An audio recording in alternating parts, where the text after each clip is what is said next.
بسم الله والصلاة والسلام على رسول الله. أنا أم إسلام معاكم في مطبخ أم سمسم. النهاردة هنعمل مع بعض الحاجة الجميلة التحفة دي. هنعمل مع بعض دونتس يا جماعة. طبعا بنتي كانت جاية من المدرسة، أسفة من الدرس، فجابت واحدة دونتس من الفرن اللي كان عندنا. طبعا جابتها وجاية تاكلها، لقيت الدونتسية طلعناها لقيناها ناشفة زي الزلطة تقريبا، يمكن بقالها 3 4 شهور مش عارفة. يعني انا كسرتها ما بقتش عايزه تتكسر معايا، ناشفه بطريقه غريبه جدا، يعني انا مش عارفه هو كان في ايه بالظبط. فانا ما حبيتش اعمل مشاكل مع صاحب الفرن، لا رميتها وخلاص، وقلت لها لا مين ده، انا لازم اعمل لك احلى دونتس من ايدين ماما. عفوا.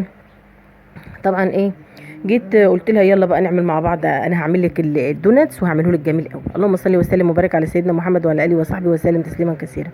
جبت هنا يا جماعه 4 كوبايات من الدقيق ونخلطه، ومعايا كوبايه لبن واللبن بيكون دافي، ومعايا 3 معالق من السكر، ومعايا معلقه كبيره خميره، ومعايا بيضتين، ومعايا معلقه صغيره بيكنج باودر، ونص معلقه صغيره ملح. تمام كده. دلوقتي انا نزلت باللبن، واللبن قلت لك يبقى دافي، وما حطيت الفانيليا، ونزلت بالسكر، ونزلت بالخميره، ونزلت بالملح. كل ده مع بعضيه كده، وقلبي قلبي كده. ومعايا معلقه سمنه او زبده، دي لسه ما استعملتهاش، هي على جنب عندي اهو. طبعا انا دوبت كل ده مع بعضه. ناقص دلوقتي معايا الملح والبيكنج باودر. تمام. ركزي بقى معايا عشان هنعمل دونتس تحفه كده. هنا انا نزلت بالبيكنج باودر وبالملح، قلبت بقى كده كده لحد ما دوبت كل الخليط ده كده مع بعضيه، ونزلت بقى على طول بالدقيق، انا كنت نخلاه. وهنا بقى هنعجن مع بعض. طبعا انا حبيت ان انا اقلبه كده بالمعلقه، لقيت مش هينفع، خليها البساط احمدي. قعدت اقلب كده فما لقيته مش هينفع ايدي بالمعلقه، لا يبقى اديها بايديكي بقى واتكل على الله. رحت مسلكه المعلقه كده كده واتكلت على الله بقى، واديها بقى ايدي. اعجن اعجن اعجن اعجن. مش قادره اقول لكم ال4 كوبايات دي دول يعني كانوا حوالي نص كيلو من الدقيق. طبعا عمل كمية والله جميلة جدا، يعني انا عملت حوالي 25 واحدة، غير اللي هي القلب انا كنت بطلعه وبقليه لوحده. فاهمة؟ يعني انا عملت 25 واحدة دوناتس صافية، غير القلوب دي كانت كتيرة. يعني انا كل قلب كان بيطلع من قلب الدوناتس زي الكحكاية كده. القلب ما كنتش برميه، ما كنتش اسفة، ما كنتش بعجنه، لا انا كنت بعمله بقليه، وكان بص يعني حاجة جميلة والله يا جماعة، لا شارب زيت ولا اي حاجة، وكان جميل جدا. ومش قادرة اقول لك، قعد في التلاجة 3 ايام، كانت بتاخد منه المدرسة منتهى الجمال. يعني خدت منه المدرسة يومين، اللي هو امبارح والنهاردة. وطبعا وخدت منه وهي رايحة الدرس، وعجبها جدا جدا. ما اشتريتش اي حاجة، كل حاجة كانت موجودة في البيت. هنا نزلت بمعلقة الزبدة. هنا بقى وانتي بتعجني هتحسي ان العجينة بدأت تفك معاكي، لا ما تقلقيش، هتعجني هتلاقيها لمت تاني. طبعا انا رحت غسلت ايديا، اسفه. اول ما تلاقي العجينه لزقت في ايديك، سلكي ايديك واغسليها، وارجعي بقى تعالي بقى حطيها بقى، وحطي الزبده، وحاولي ان انت بقى تخلي ايديك متعفصه زبده جامد او سمنه، بحيث انها ما تتعملش منك. طبعا هنا الطبق جيت اشيله، راح وقع ورا الفريزر، مش عارفه هو كان ايه اللي مزعله. طبعا قلت اخلص الفيديو وبعدين اجيبه، مش مشكله. شفتي العجينه؟ بقول لك هي حلت اهي معاكي، مش هتفرق عادي، املكي بقى املكي، هتلاقيها لمت تاني معاكي وظبطت وبقت 100%. تمام والله يا جماعه، جميل جميل جدا، وحاجه نظيفه وعاملاها على ايديك، تقدري تعملي لاولادك وياخدوا معاهم المدرسه، حاجه جميله ووجبه حلوه يعني متكامله وجميله.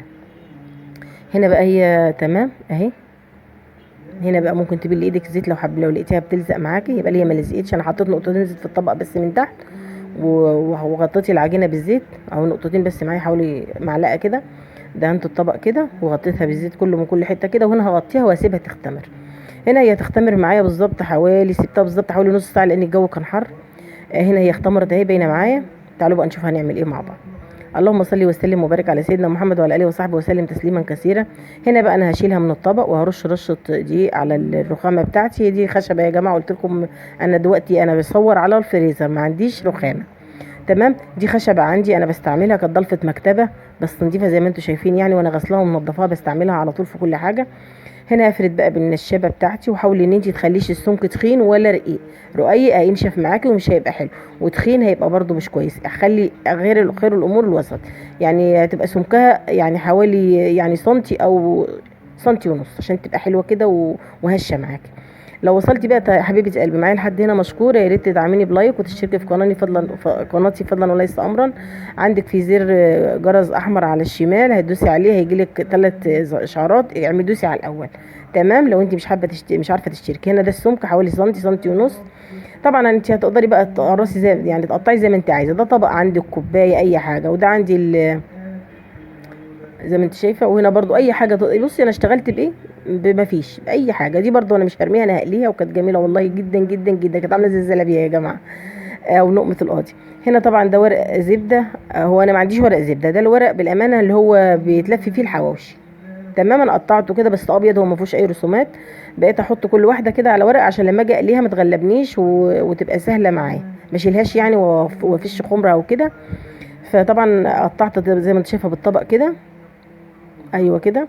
بقيت اقطع بالطبق واعمل القلب من النص باي حاجه عندك بقى، انت اي حاجه موجوده عندك تلاقيها تنفع اشتغلي بيها، احنا مش بنقف على حاجه زي ما قلت لك، شغالين على قد الايد، كله على قد الايد. طبعا العجينه اللي هتطلع دي انا مش هرميها، انا هرجع من تاني اشكلها من تاني وابططها من تاني وكل حاجه. تمام. هنا انا عملت كميه حلوه اهي معاكم زي ما انتم شايفين، كل الكميه خلصت تقريبا. هلم كل العجين ده كده وهعمله برده من تاني وهقرصه وهبططه من تاني زي ما انت شايفه كده. هحط كل واحده على ورقه كده، ولما اجي اقليها هشيلها بورقتها عشان ما تفشش الخمر بتاعها وتفضل زي ما هي بشكلها الحلو. تمام. احلى دونتس هتعمليه لاولادك جميل قوي هيعجبهم. طبعا دي كل الكميه زي ما قلت لك، القلوب انا ما رميتهاش، سبتها حوالي بالظبط بتاع نص ساعه كمان. بصوا اختمرت وبقت جميله اهي، كلها اختمرت اهي. في الوقت ده بقى انا هحط زيت على النار يسخن اهي. بصوا بحاول اوريها لك من قريب، مش عارفه الكاميرا كملها. ده شكلها طبعا زي ما انت شايفه. هنا بقى هحط زيت على النار، وتعالوا بقى حبيبتي نشوف هنعمل ايه. ده زيت، تحطي زيت غزير. وهنا بقى انزلي زي ما انت شايفه كده، زي ما انت شايفه كده، ايوه كده. انزلي بقى بيها كده واحده واحده بالزيت على طول كده، وخلي بالك عشان ما يطرطش عليكي. انا ما حبيتش ان انا احوشها من الورق عشان ما فيش خمرها. تمام. زي ما انت شايفه. بص والله العظيم جميل، ولا كان شارب زيت بقى ولا كان اي حاجه، حاجه كده جميله هشه كده وجميله قوي، ما تشبعيش من اكلها. تمام. هنا بقى هقلي معايا بقى اهو. بصوا هو ما بياخدش لون، لو لقيتي الزيت سخن قوي ههدي النار، ما تخليش الزيت. انا مش بقول لك هدي، لا يعني نص، يعني لا عاليه قوي ولا واطي قوي، لا وسط، النار وسط، نار متوسطه. تمام. هنا تاخد اللون الذهبي التحفه اللي انت شايفاه ده. هي بصي ما بتاخدش اصلا اللون على طول في ثانيه، ما فيش، على طول قلبي قلبي قلبي وخرجيها زي ما انت شايفه كده.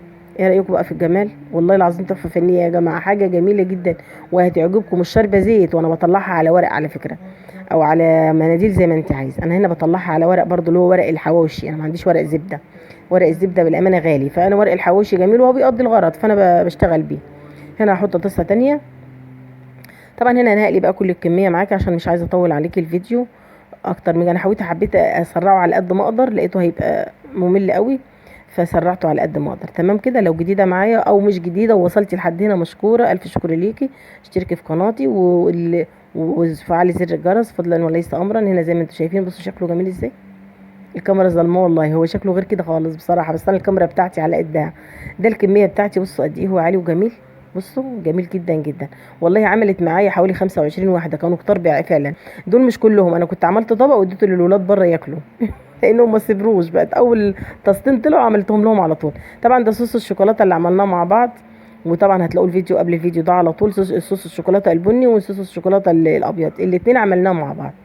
تمام. طبعا انت حابه بقى التشكيل ده زي ما انت عايزه، انا اشتغلت على قد الايد بالموجود عندي، ما شريتش اي حاجه من بره. حابه بقى انت تحطي برمجان ماشي، شوكولاته شيبسي ماشي، حابه تحطي لون على الشوكولاته دي حطي، بصي بقى براحتك.